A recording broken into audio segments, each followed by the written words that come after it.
Listen to me very carefully, because what I'm about to share with you in the next 15 minutes will shake everything you thought you knew about fasting and money. I'm Rabbi Shimon. I'm 83 years old, and I've spent 6 decades studying the ancient texts that the religious establishment doesn't want you to understand. Not because they're evil, but because they've forgotten. For the past 47 years, I've watched people fast on Yom Kippur, fast when they're seeking answers, and then wonder why nothing changes. They deny themselves food, they follow all the rules, and they stay broke.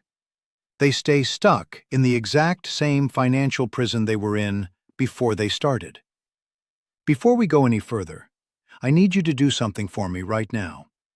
If you've ever fasted and wondered why your prayers seemed to bounce off the ceiling, click that like button, and then drop a comment with these 3 words: Wealth Gates Open. That's it. Wealth Gates Open. Because what I'm about to reveal requires you to activate this spiritually.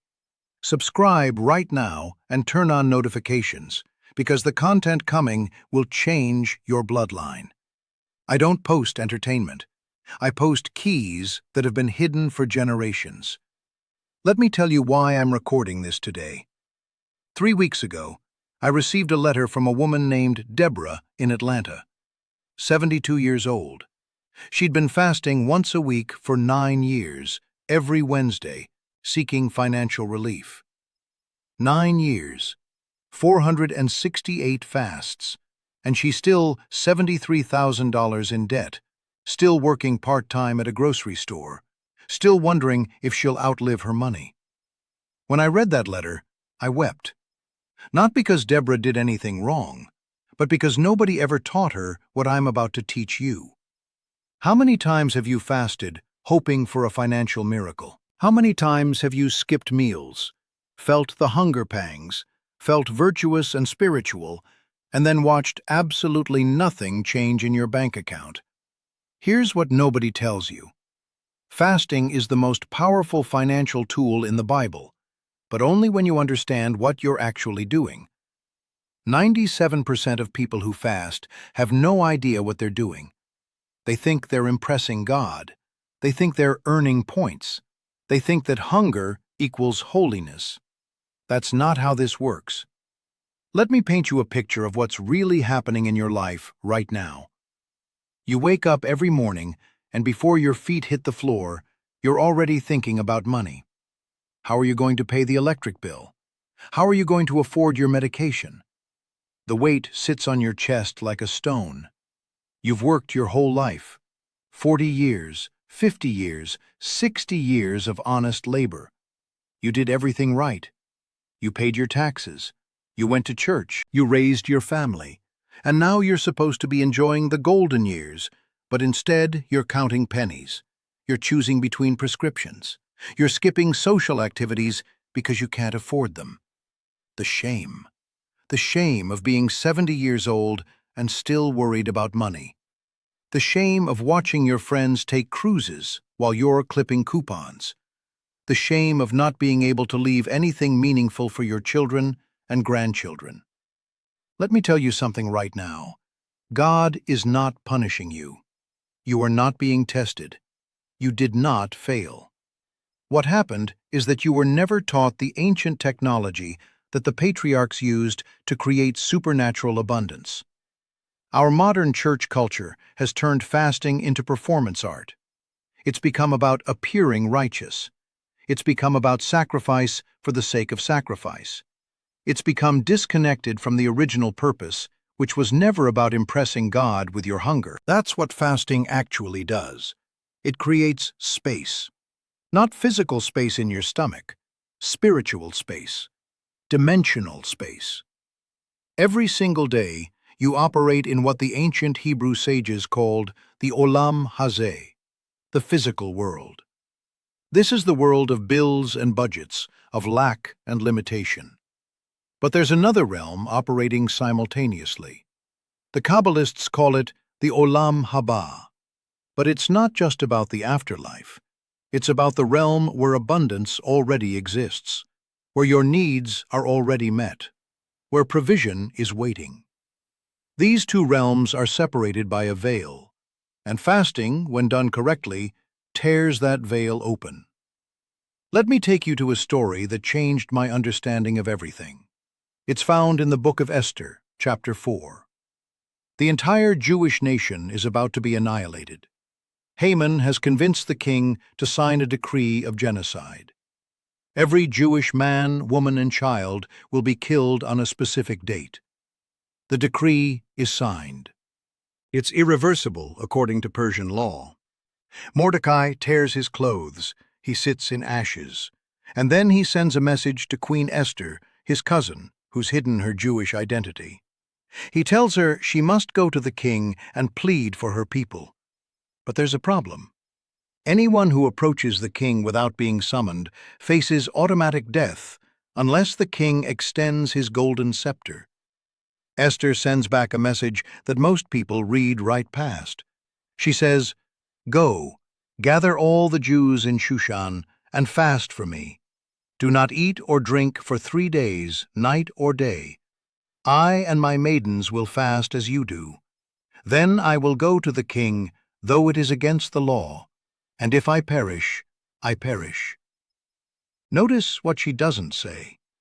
She doesn't say, "Pray for me." She doesn't say, "Make offerings for me." She says, "Fast for me." Why?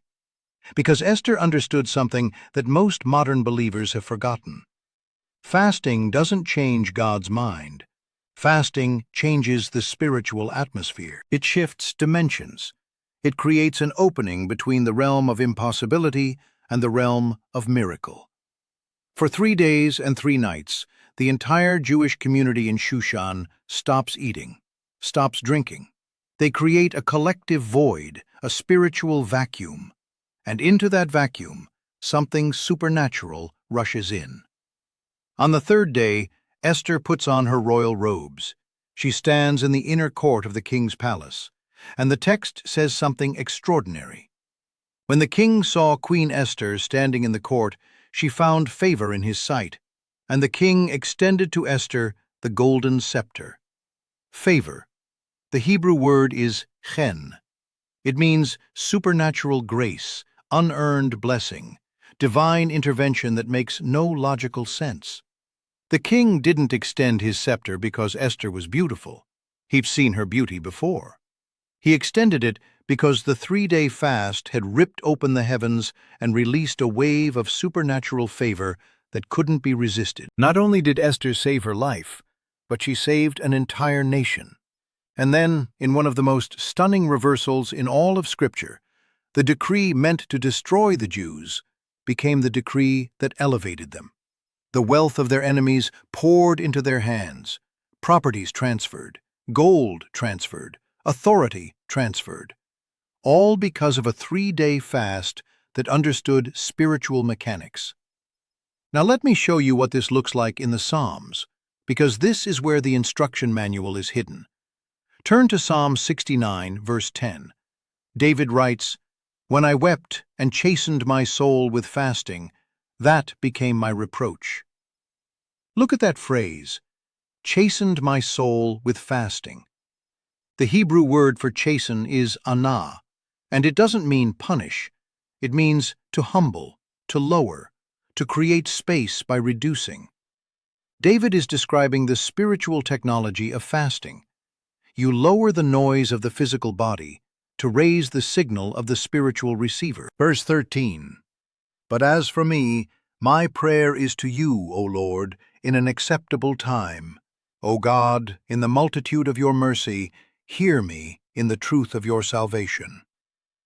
Acceptable time. The Hebrew is et ratzon, the time of favor, the window of divine willingness.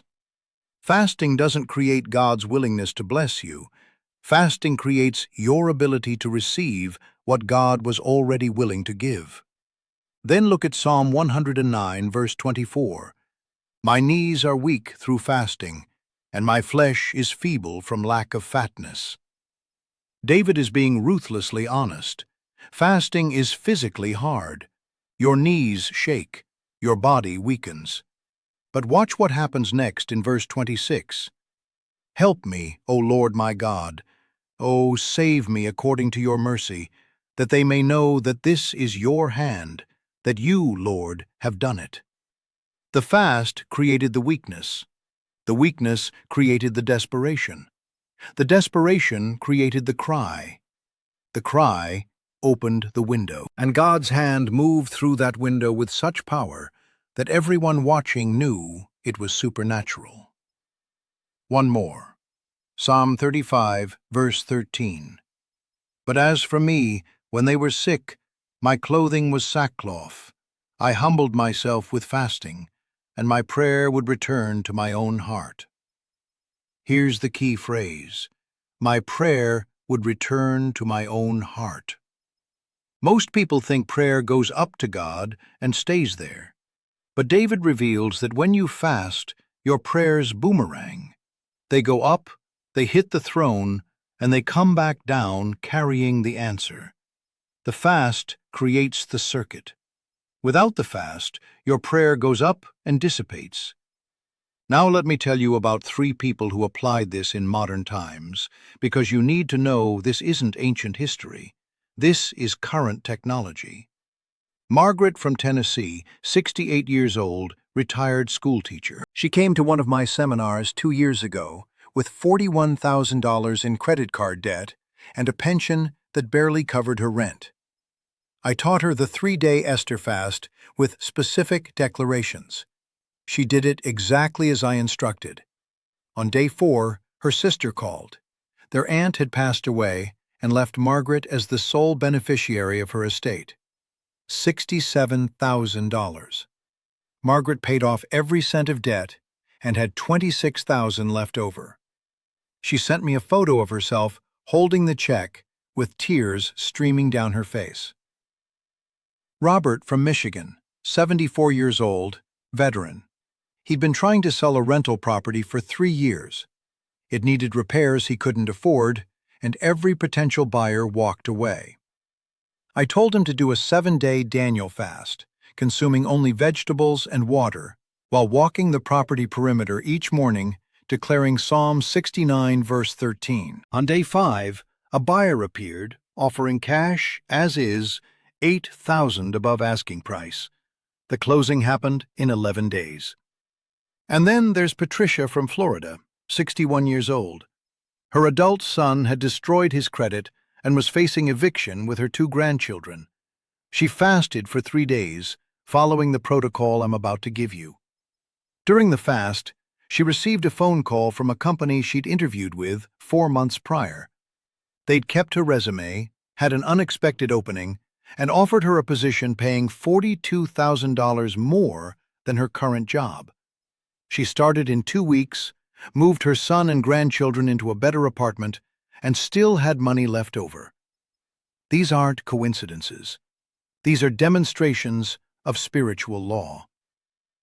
Now let me give you the exact method, because knowing the stories isn't enough. You need the instructions. Step 1. Choose your fast type. For a financial breakthrough, I recommend the 3-day Esther fast or the 21-day Daniel fast. The Esther fast is total abstinence from food and water for 3 days. The Daniel fast is vegetables and water only for 21 days. If you have health conditions, do the Daniel fast. Step 2. Set your specific intention. Don't fast for blessing. That's too vague. Fast for a specific financial need. Write it down. I'm fasting for $12,000 to pay off my medical debt. I'm fasting for a buyer for my house. I'm fasting for a job that pays $50,000 a year. Specificity creates spiritual targeting. Step 3. Begin your fast at sundown. This aligns with the Hebrew day cycle and activates ancient covenant timing.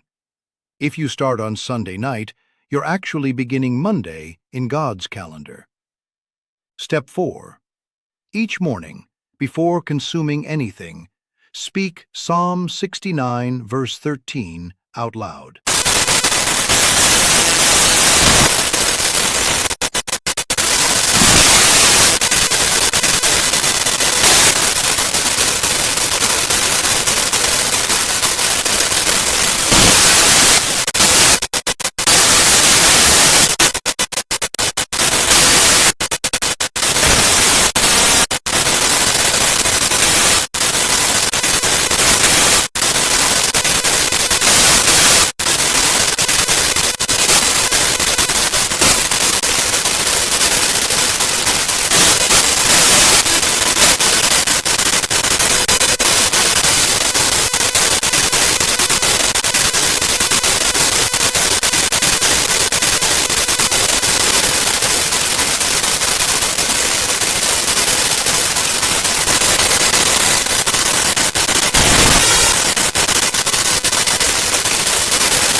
Thank God before the first bite for the provision that's already released, even if you can't see it yet. Now let me tell you what to expect, because the enemy will try to discourage you if you don't know the pattern. Day 1. You'll feel excited and motivated. Your faith will be high. This is the easy day. Day 2. You'll feel physical discomfort, headaches, fatigue, irritability. This is your body detoxifying and your flesh resisting the spiritual shift. Push through. This is where most people quit, right before the breakthrough. Day 3. You'll feel a strange lightness, almost euphoric. Your mind will be sharper. You'll sense things you normally don't sense. This is the veil thinning. This is your spiritual receiver coming online. Days 4 through 7. If you're doing a longer fast, this is when supernatural events start happening. Phone calls, letters, unexpected encounters, dreams, ideas. These are downloads from the Olam Haba, the realm of provision, breaking through into your Olam Hazeh, your physical world. After the fast. Don't be surprised if the provision comes in a way you didn't expect. You might fast for a job and receive an inheritance. You might fast for a buyer and receive a promotion. God's delivery system is creative. Your job is to create the opening. His job is to fill it. Here's what most preachers won't tell you about fasting and money. The Bible is full of fasting that produced financial results. Moses fasted and came down with the tablets that became the foundation of a nation's economy. Nehemiah fasted and received favor from a pagan king who funded the entire reconstruction of Jerusalem's walls. Daniel fasted and received visions that led to his promotion to the third highest position in Babylon. The pattern is everywhere once you know to look for it. Fasting creates the void. God fills the void. The filling manifests as favor, wisdom, connection, provision, or direct financial increase. Let me be very clear about something, because I know some religious person is going to leave a comment saying I'm teaching prosperity gospel. I'm not teaching that God is a vending machine. I'm not teaching that you manipulate God through fasting. I'm teaching that God has set up spiritual laws, just like He set up physical laws. Gravity isn't manipulation, it's physics. Fasting isn't manipulation, it's spiritual physics. When you fast correctly, with the right heart, the right intention, and the right declarations, you align yourself with the flow of divine provision that's already moving. You don't create the river, you position yourself in it. The word tzom in Hebrew means fast, but its root means to bind or to restrict. When you restrict the physical, you unbind the spiritual. When you close the natural mouth, you open the supernatural ear. When you deny the flesh its demand, you give the spirit its rightful dominance. This is what Isaiah 58 is screaming about. Everyone reads that chapter and thinks it's condemning fasting, but read it carefully. God isn't condemning fasting. He's condemning empty fasting, fasting without understanding, fasting for show. But then He describes the fast He's chosen, and look what He promises. Then you shall call, and the Lord will answer. You shall cry, and He will say, Here I am. That's instant access. That's the veil torn. That's the phone line open. And then verse 11. The Lord will guide you continually and satisfy your soul in drought and strengthen your bones. You shall be like a watered garden and like a spring of water whose waters do not fail. Financial drought ends. Provision springs up. The flow doesn't stop. You're watching this video right now because something in your spirit knows it's time. You've tried everything else. You've tithed faithfully. You've sown seeds. You've confessed scriptures, and you're still struggling. It's not because those things don't work. It's because you haven't activated the master key. Fasting is the master key. It opens every locked door. It moves every stubborn mountain. It breaks every financial curse. It releases every held-back blessing. I want you to make a decision right now. Not tomorrow, not next week, right now. Are you going to stay in the same financial situation you've been in, or are you going to apply what I just taught you? If you're ready, comment, "Wealth gates open right now." Let that declaration go into the digital atmosphere. Let it mark this moment. And then, I want you to like this video and subscribe to this channel, because I'm going to post a follow-up next week, showing you the advanced protocol for a 40-day fast that released provision for an entire community. Let me pray a blessing over you before we close. This is the ancient Aaronic blessing, but I'm praying it specifically over your finances. May the Lord bless you and keep you. May the Lord make his face shine upon you and be gracious to you.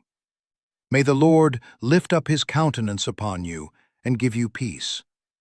May the windows of heaven open over your life. May the storehouses of provision unlock. May the gates of wealth swing wide.